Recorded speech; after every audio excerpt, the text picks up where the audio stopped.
sa dunia, le monde que tu construis.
Celui qui est le plus sur votre droite, c'est un T1, celui du milieu c'est un T3 et celui sur le côté c'est un T2.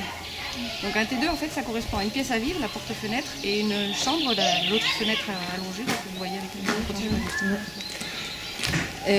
L'intérêt de ces maisons, l'objectif c'était d'avoir une empreinte le plus faible possible sur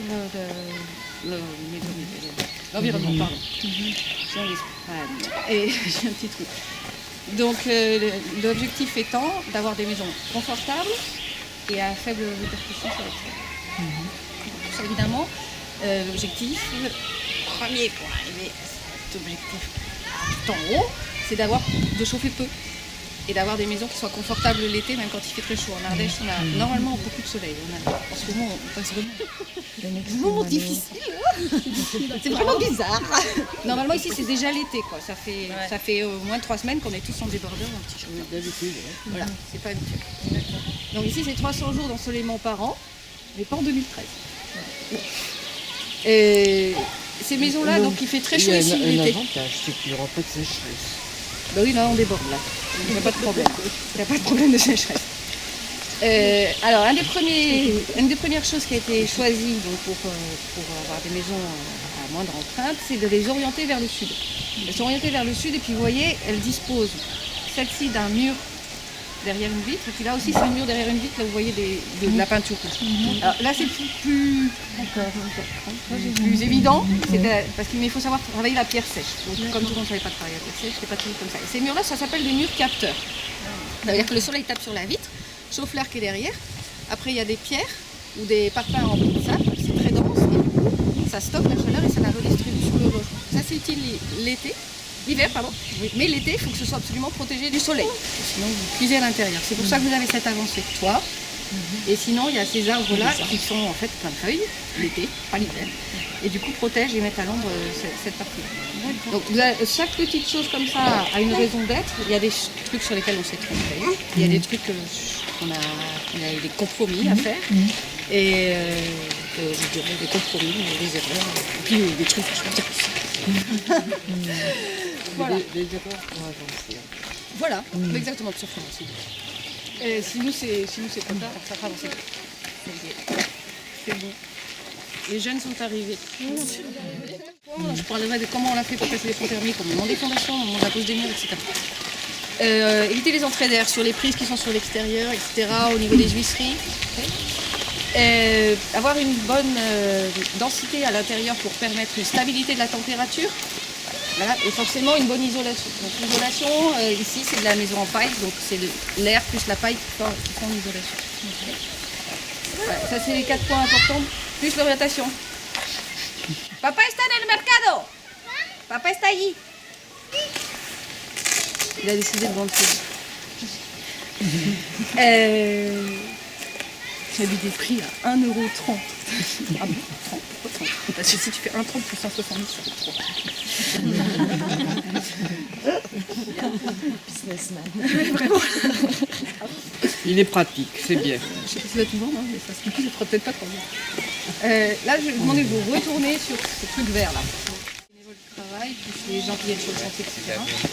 Donc en gros, ça sert à drainer l'eau de 50 personnes plus les 80 couverts servis à la cantine. Alors ça marche, bon, la cantine qui est là-bas, il y a une pompe qui remonte la flotte jusque là et ça marche. Vous voyez qu'on descend légèrement de niveau entre chaque paquet de plantes là. On voit pas trop, mais là, il y a 2 bacs différents sur les fragmites. Les fragmites, c'est les roseaux là. Donc il y a 2 bacs différents, tous les 15 jours, on change de côté. Alors là, une erreur qu'on a faite, on n'avait pas mis de bac à graisse. On se dit, ouais, les vachement écolo, super bio, voilà, alors maintenant il va falloir qu'on nettoie les cailloux, parce qu'on a eu des endroits où les plantes du coup ne pouvaient même plus pousser. C'était juste à l'entrée, c'est là où arrivaient finalement des graisses. Donc là maintenant on a mis 2 bacs à graisse, et le bac à graisse c'est tout bête, c'est un truc plutôt que 2 places. Un système comme ça, la graisse reste en haut, donc elle ne descend pas, on nettoie ça, ça se compose très bien. Donc là il va falloir qu'on nettoie du caillou. Quand vous passerez à côté, vous verrez là, les cailloux vers le nord, ils sont sales. Et du coup il n'y a plus rien qui pousse à ce niveau. Donc là c'est les fragmites. On change de bac tous les 15 jours. 15 jours d'un côté, 15 jours de l'autre, ce qui permet que la plante se pose. En fait, c'est pas vraiment la plante qui permet d'épurer, ce sont les bactéries qui vivent dans notre racine. Donc les bactéries les plus actives, elles sont chez les roseaux. Après là, on a planté d'autres choses qu'on a trouvées par ici, qui correspondaient, puis il y a d'autres choses qui sont plantées toutes seules. Voilà. Et ça fait que ça fait donc 2 bacs qui changent. Et après, il y a ce bac-ci et l'autre bac derrière là. Et après, il y a le petit bac là, qui est en fait une marque. C'était notre bac de sécurité au cas où on voyait que ça ne suffisait pas. Finalement, ça suffit, on a mis des poissons. Ensuite, c'est notre test, les poissons. Et les crapauds qui sont installés, tout ça. Enfin, les crapauds, on a un peu enlevé aussi parce qu'ils commencent à manger la moquette, que vous voyez sur les bords. Et après, on récupère cette eau dans un bac jaune, là, comme ça a poussé. Il y a un bac jaune, citerne, quoi. Et on a un double système qui nous permet de remonter l'eau avec une pompe pour pouvoir en profiter pour le jardin. Dans le jardin, ça remonte là pour le moment, mais ça avance. Ça peut être mieux sur la route. Voilà. Donc là, ce petit bac, on reste comme ça pour le moment. Si un jour on en avait besoin, on se fait ça. Pour vous donner une idée de comment c'est fait, en fait, il y a un trou. Vous mettez des planches qui bordent votre trou. Vous mettez une couche de moquette, une couche de bâche, une bâche bistronnée, qui s'appelle EPF. Voilà, on met la bâche et après on remet de la moquette. C'est pour ça que là on voit la moquette. Après les bords sont protégés par des tuiles comme ça là. Et dedans c'est de la poudjolane. Vous voyez ce que c'est la roche volcanique éruptive. Donc il y a plein de petits trous dedans. C'est génial pour les bactéries. C'est génial, c'est parfait. On met dans les pots plastiques. Ouais, oui. Voilà. Et ça pousse pas mal. Tous les ans, là, ça a été nettoyé au mois de février. Il restait rien, quoi. Il restait sa tige, la moitié des plants sont arrachés tous les ans. Et ça pousse super bien. Donc ça, on est content. N'oubliez pas votre bac à graisse, comme très bien chez vous. Et c'est super simple à faire, hein. Vraiment, c'est un truc, enfin, je viens de vous dire, c'est vraiment pas... la personne qui nous a aidé à mettre tout ça en place s'appelle Anne Rivière. Elle travaille pour l'association Ori. Et elle s'appelle vraiment Anne Rivière. Ça s'invente pas. C'est incroyable, oui. Elle fait pour ça. Voilà. On va passer là, vous allez pouvoir voir ce que c'est en fait le bac à graisse. Agroécologique. Là, vous voyez la graisse. En fait, la graisse, ça fait 1 an et demi de graisse là, accumulée sur ces 2 parties. Et ici, là, il y a un filtre à paille. Et donc maintenant, il y aura toujours le filtre à paille pour les gros résidus, quoi. Et là, c'est les 2 bacs à graisse. Voilà, donc on remblait maintenant. Tomber dans le filtre, là.